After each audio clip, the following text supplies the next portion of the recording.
fellas, Rick Pitino in a press conference this week said he got some OGs leaving and he finna go look for OGs.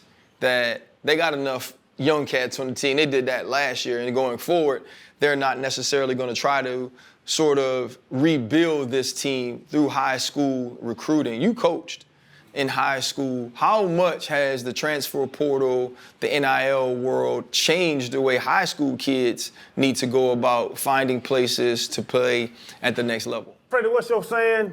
You got to play the game as do business as business. There you go. Do business as business is being done. Check. And that's the thing that I think a lot of coaches have to do. I remember Zay Flowers, Kenny McIntosh, the kids I have in the league, Josh.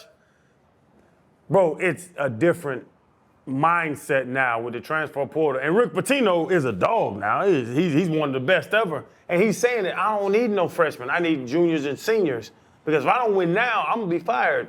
And that's how it's going. So this transfer portal thing, just got Carson back. He went down and started dating the little basketball girl, Cavender, and got his damn car stolen. But, like, that's the thing. There's a different, it used to be high school recruiting, draft. Now this transfer portal started a different thing that people, and I would say parents need to look into, advisors need to look into. These boys are making $1 million a year, so hopefully they have advisors to look into. But it's now, the transfer portal put a different layer into college athletics, and you cannot play the game like it used to be played. Because for Rick Pitino, I can't develop a guy for 4 years, because if he gets a little attitude, if I say something crazy to him, he gets mad, he's going to UCLA. He's going, and those coaches are recruiting the guys from other schools. They continue to keep that relationship with those guys. So I don't like it because I'm old, but I understand that the business is being done a different way, and I think everybody needs to know they didn't do that business a different way. Because 4 years in one college, bro, that's dinosaur time right now. You hit it on the head when you say you don't like it because you're old. I get what you were saying, but Pitino's old. Like, he's 72. He doesn't have a ton of time. The man been coaching for 50 years. He's coached on every level in the pros, college, etc. Now at St. John, he's seen it all. There's nothing he hadn't seen. And for me, no one's paying you, even with NIL, no one's paying you to lose. It's about immediate impact, and he understands that. Like, what have you done for me lately? What can you do for me right now?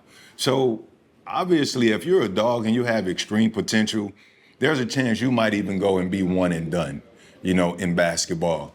And a lot of times coaches are like, nah, we can't invest there. We'd rather invest with guys that are experienced, guys that potentially might stay around for a year or two at the bare minimum and give us an opportunity to win right now, because this is what all of these different NIL collectives, that's what they're raising and building for. They want to win right now, and if they're not getting a good product or the best product year in and year out, then you better believe the funding's going to be pulled back. So it just comes down to a matter of how great potentially are the high school players versus, in comparison to the guys that they can get out the portal that can help them immediately right now. And that's what it boils down to. And when an OG vet coach like Rick Pitino says this is what we're doing, a lot of other coaches certainly are going to follow suit. And that's just the environment we're in right now. That's the shift with the portal and the NIL. And the question I have, though, is it sustainable, for long-term success of the university? But I don't have a problem with it overall. I think it's getting to the point now, right? If you're not AJ Dibanta, who's coming out #1 next year going to BYU, if you're not Cooper Flagg, who went to Duke, if you're not Bryce Underwood, who decommitted from LSU and got the bag from Michigan, commitments and signing day are different, right? They used to convince us that it was a 4-year decision for the next 40 years, or they would tell you it's not a 4-year decision, it's a 40-year decision. Now it's a 1-year decision, or until one of us don't like the other one no more.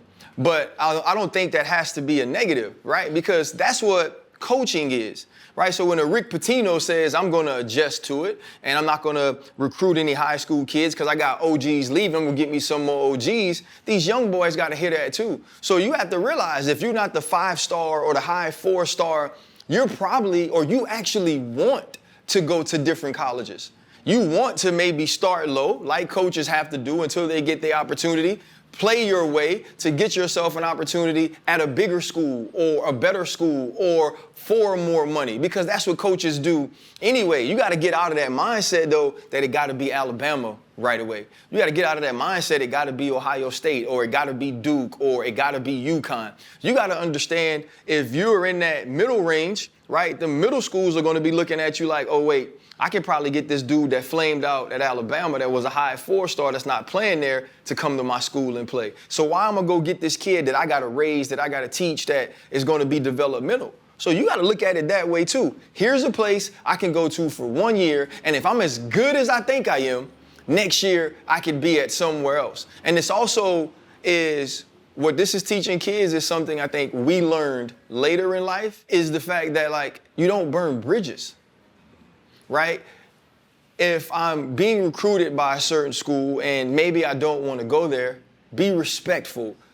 Always treat that relationship like it's golden, like it's a top priority, because that guy may be at the bigger school the next year. He may remember that he recruited you, and now when he cuts your film on and you're in the transfer portal, you can be a part of this school. It's all about now is, how do I continue to give myself the best opportunity this year? It used to be, let's look out into the future and see what 4 years from now holds for me. And then when you're sitting at your school 2 years later and Steve Spurrier goes to Washington, now you're sitting over there with the dookie face because you can't do nothing. It's not that life anymore. So I think instead of us looking at some of the negatives that has now happened for high school students as it comes to recruiting, they need to look at the positives. They need to look at that you have a continual opportunity to work and better your circumstances where you didn't have that opportunity before. And so to me, what I tell the young kids, what I tell the younger kids' parents is, play the game as they're playing the game. You need to be working every single day to make sure that their present gives them a better future. And so you may have to pick a school that you don't love. Guess what? If you do the right things, at some point, the school that you love gonna pick you. You know, and I remember telling Jordan when he was getting recruited in the portal, he told me, he was like, but Pop, none of these schools recruited me coming out of high school. And what I told him is, I said, that's a testament to your work.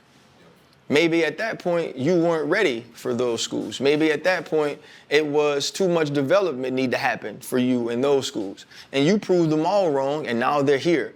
And you have to be able to accept that with humility to give yourself the best chance to be as great as you could possibly be. Hey, y'all, if you like this clip, you know we always gonna lay it down for y'all, tell y'all the truth, tell y'all the real, man. Y'all gotta slide to the Real Pivot page, go to YouTube, subscribe, like, do all the little plackings and touchings and all the stuff y'all have to do, because y'all know y'all been fooling with us. Keep fooling with us, man. Appreciate y'all.